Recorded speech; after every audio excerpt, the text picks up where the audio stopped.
വയസ്സ് എത്രയായി? 45 വയസ്സ്. നിങ്ങളുടെ അല്ല, മോളുടെ. ഇന്നലെ 18 ഓ, തക്കം നോക്കി ഇരിക്കുകയായിരുന്നല്ലേ? അയ്യോ അവനല്ല, ഞാൻ. ഇതിപ്പോ 18 വയസ്സ് കഴിഞ്ഞ സ്ഥിതിക്ക് ഒന്നും ചെയ്യാൻ പറ്റില്ല. അയ്യോ അതല്ല എന്റെ അതേ സ്വഭാവം. എന്റെ പൊന്നു മെമ്പർ, ഞങ്ങൾ പോട്ടെ, അവിടെ റിസോർട്ടൊക്കെ ബുക്ക് ചെയ്തിട്ടേക്കണം. അതെ, ഒന്നിനും സമയം തികയില്ല. എന്തിന്? അല്ല, പോണ വഴിക്ക് ട്രാഫിക് അല്ലേ, ഇത്രല്ല എത്ര മൊത്തം. എന്റെ പൊന്നു മെമ്പർ, എനിക്ക് ആയി കൂടി ഒരു മോളേ ഉള്ളൂ. അതിപ്പോ എന്റെ കുഴപ്പമില്ലല്ലോ കേട്ടോ. പക്ഷെ ഞങ്ങൾക്കൊന്നിനും നിർത്താൻ പ്ലാൻ ഇല്ല. ഞങ്ങള് തുടങ്ങിയില്ലല്ലോ.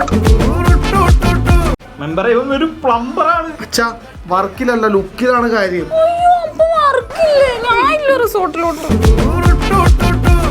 ഇതിപ്പോ ഞാനല്ലെങ്കിൽ വേറെ ആരെങ്കിലും കൂടെ ഇവിടെ ഒളിച്ചോടി പോകും. ഇതിപ്പോ നല്ലൊരു ചക്കര കിട്ടിയെന്ന് വിചാരിച്ച് സമാധാനിക്കും. എന്റെ പൊന്നു മനുഷ്യ, നിങ്ങളെ കൈയോട് കച്ചവടം ഉറപ്പിച്ചേ.